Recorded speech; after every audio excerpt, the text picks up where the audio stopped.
안녕하세요. 시스예요. 요즘 세상 사람들은 금수저, 흙수저라는 말을 참 많이 쓰더라고요. 사실 처음 그 단어를 들었을 때 저는 그게 무슨 뜻인지 이해하는데 한참 걸렸어요. 신조어이기도 하지만 저 자신을 돌이켜 생각해보면 저는 제가 물질적으로 풍족하지 않다는 것조차도 인식하지 못하고 살았던 것 같아요. 그냥 세상 사람들은 다 그렇게 참고 견디면서 사는 줄만 알았거든요. 오늘은 여러분께 제가 30년 전에 처음 미국 땅을 밟았을 때의 이야기를 좀 해볼까 합니다. 많은 사람들이 물어요. 왜 하필 오클라호마였냐고, 어떻게 그곳에 가게 되었냐고 묻지요. 그 질문들에 대한 대답이기도 하고 어쩌면 저 자신에게 들려주고 남기고 싶은 이야기이기도 하거든요. 저는 미국에 오기 전 1995년 여름에, 그 당시에는 저는 한국에서 영문학과 박사 과정을 밟으면서 시간 강사를 하고 있을 때였고, 공부를 마치기 위해서, 그러니까 한국에서 박사 학위를 따기 위해서는 미국에서 한 1년 정도 공부를 하거나 12학점 이상의 학점을 따가지고 와야 한국에서 영어를 가리키고 영문학을 가리킬 때 영어권의 문화를 알고 그리고 영어로 강의를 할 수 있는 사람이 필요하다는 분위기가 생겼었어요. 그 당시 저는 아이들을 데리고 미국에 올 것을 꿈도 꾸지 않았고요. 경제적으로도 힘들었으니까 얼른 박사 학위를 마치고 싶었죠. 그렇지만 여러분도 많은 분들이 그러시겠지만 미국에 오려면 그래도 누군가 아는 사람이 있고 또는 어디에 갔다 온 사람이 주변에 있다든가 그런 것이 필요했잖아요. 그런데 그렇게 친하지도 않은 대학원 선배분께서 미국 뉴욕 주립대학의 버팔로 캠퍼스에서 영문학 박사과정을 하고 계신 분이 계셨어요. 그래서 그분에게 제가 여름방학 동안에 박사 논문 준비도 해야 되고 또 미국에서 공부할 것을 좀 알아보기 위해서 한번 다니러 가겠습니다 했더니 그분께서 흔쾌히 그쪽으로 오라고 하셔서 뉴욕 주립대 버팔로 캠퍼스에 여름방학 동안에 갔죠. 참 성공하는 분은 다르구나 하는 생각을 그분을 만나면서 했어요. 저는 아무것도 모르고 미국이란 나라에 생전 처음 왔는데 그분 아내분께서 쓰시던 차를 선뜻 내주시면서 다니시기 불편하실 텐데 자기 아내의 차를 쓰라고 하시더라고요. 그리고는 제가 다른 곳에 홈스테이를 3개월 동안 가기로 정하고 갔는데도 자기 집에 빈 방이 있으니까 와서 계시라고 하면서 그렇게 아주 선뜻 저를 도와주셨어요. 그런데 그분이 나중에 한국의 뉴스에서 나오는 걸 보았는데 박근혜 정권 때 굉장히 큰 자리에 계시더라고요. 그때 정치적으로도 성공할 수 있는 사람들의 매너는 이렇게 다르구나 라는 것을 사실 그때 느꼈어요. 그런데 말이죠. 인생이라는 것은 참 계획대로 되는 것은 없어요. 그 당시에 제가 그 수니 버팔로 박사과정에 계신 분들과 함께 회식 자리가 있었는데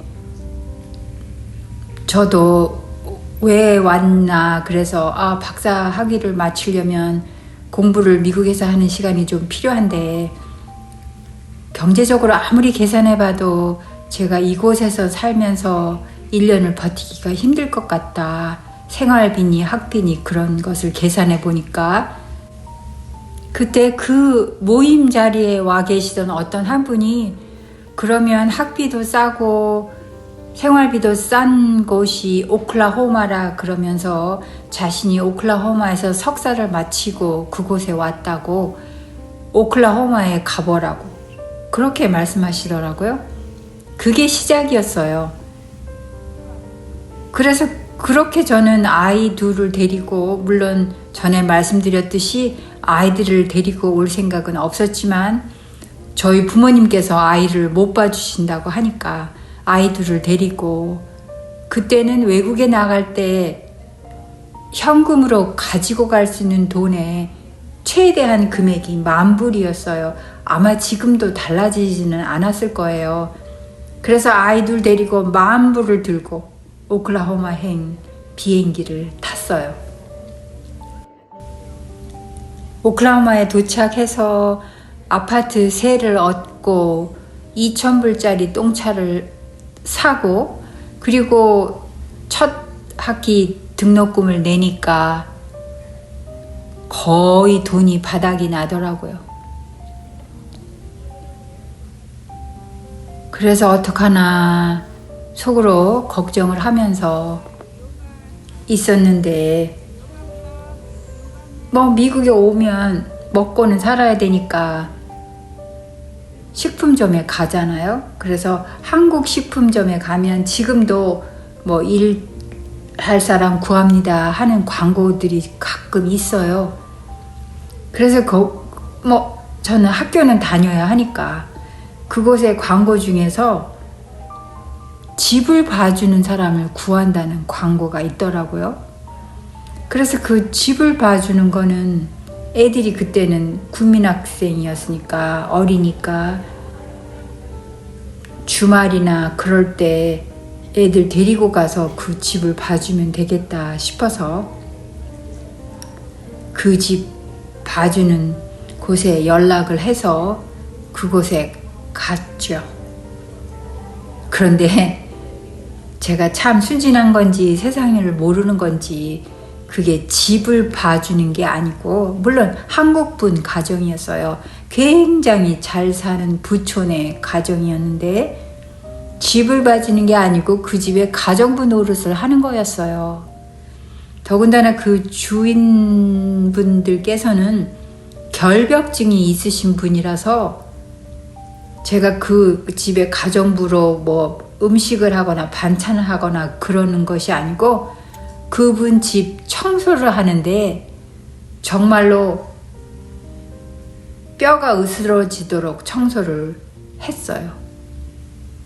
그런데 생각해 보세요. 몇 달 전까지만 해도 제가 물론 시간 강사이긴 했지만 대학 교수라는 소리를 듣고 한국에 있었는데 하루아침에 제가 가정부가 된 거예요. 청소부.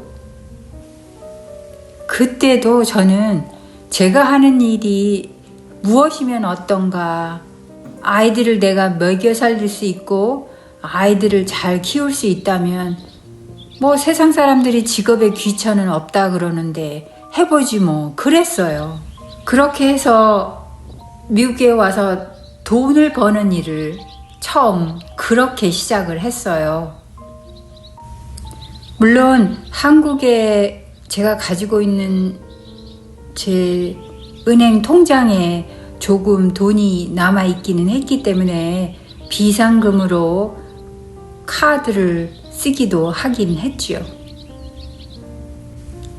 주말에 아이들이 학교 가지 않는 날 아파트 밖에서 문을 잠그고 아이들에게 밖에 나갈 수 없다고 말하면서 안에서 엄마가 해놓은 밥 먹고 기다려라고, 그렇게 가슴 아픈 날들을 지냈어요. 하지만 버텨야 했지요. 그것은 잠시뿐일 거라고 생각했고 곧 공부만 마치면 한국으로 돌아갈 생각을 했죠. 그런데 그 일이 너무 힘들어서 제가 그만두어야 되겠다고 그 주인 어른들한테 말했더니 그분들도 제가 한국에서 무슨 일을 하고 있었다든가 그런 거는 물어보셨기 때문에 알고 계셨어요. 그래서 영어를 조금 할 수 있는 것도 알고 계셨고, 그래서 결국에는 그 일은 그만두게 되었고, 그분들이 가지고 계시는 골프장에 캐시어를 시켜주시더라고요. 그런데 캐시어가 돈만 받는 것이 아니고 골프장에서 햄버거도 구워서 팔고 샌드위치도 만들어서 팔고 그런 일을 했어요. 그런데 골프장에 골프 치러 오신 분들이 미국에 있는 그 팁 문화 알잖아요. 팁을 넣는 그 종지기가 있었는데 그 좌에다 커피값보다 더 많은 돈을 팁으로 주셨어요. 그래서 그 팁을 받아가지고 집으로 돌아오는 날은 얼마나 기뻤던지 몰라요. 아이들이 원하는 것, 맛있는 것 사줄 수 있을 것 같아서. 그때도 저는 금수저인지 흙수저인지 수저가 없는 사람인지 생각할 겨를도 없었어요. 그냥 아이들에게 맛있는 것을 사줄 수 있다는 그 소박한 기쁨이 저를 그냥 살아가게 했어요. 공부를 마치고 한국으로 돌아가려던 참에 아이들이 한국에 가기 싫다고 조르기 시작했어요. 사실 저는 한국에 돌아가고 싶은 마음이 저도 없었잖아요. 직장이야 뭐 시간 강사니까 보장된 것이라고 말할 수는 없지만 저의 지도 교수님께서 네가 돌아올 때가 됐구나. 시간표 짤 때 조교들이 알 수 있게 언제 돌아오는지 알려놔 줘라 라는 이메일을 서로 했고요. 제가 한국에 돌아가지 않겠다고 지도 교수님에게 연락을 하니까 지도 교수님께서 네가 바람이 났거나 제정신이 아니구나 하셨어요. 그래도 한국에 돌아가고 싶지 않은 마음은 저도 있었어요. 그렇게 해서 간호대학에 들어가게 되었죠.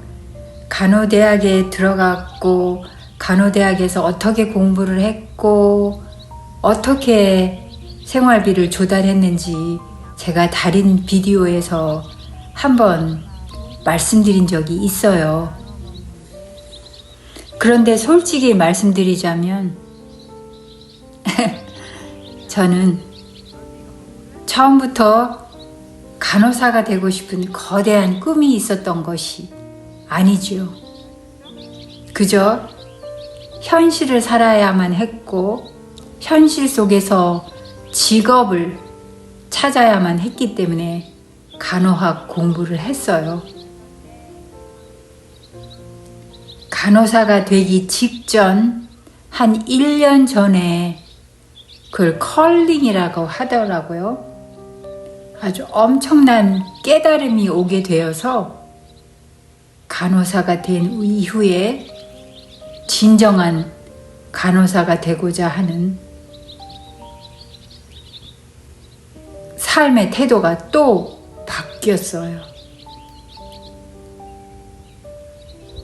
그러니까 간호사가 되고자 하는 거대한 꿈을 향해서 제가 살았다기보다 그날 현실을 살아내기 위해서 최선을 다해서 노력했다고 말할 수 있어요.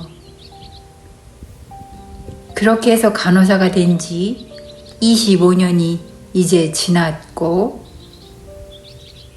그 이후로 살아온 것들을 여러분에게 나누고 있지요. 대학 강단에 서서 여러분의 10년 후는 여러분들이 상상도 하지 못할 모양으로 바뀌어 있을 거라고 말한 그 10년 전의 이야기가 정말로 그 10년 후에는 제가 상상하지도 못한 모습으로 바뀌어 있더라고요. 그렇지만 저는 사회적 지위나 자존심 때문에 힘들어하는 많은 분들이 내가 하는 일이 나를 규정하는 것이 아니라 내가 어떤 마음으로 일을 대하느냐가 나를 만든다는 메시지를 전하고 싶어요. 여러분들 오늘 또 저의 채널 방문해 주셔서 감사하고요. 모두들 사랑하고 또 뵙겠습니다.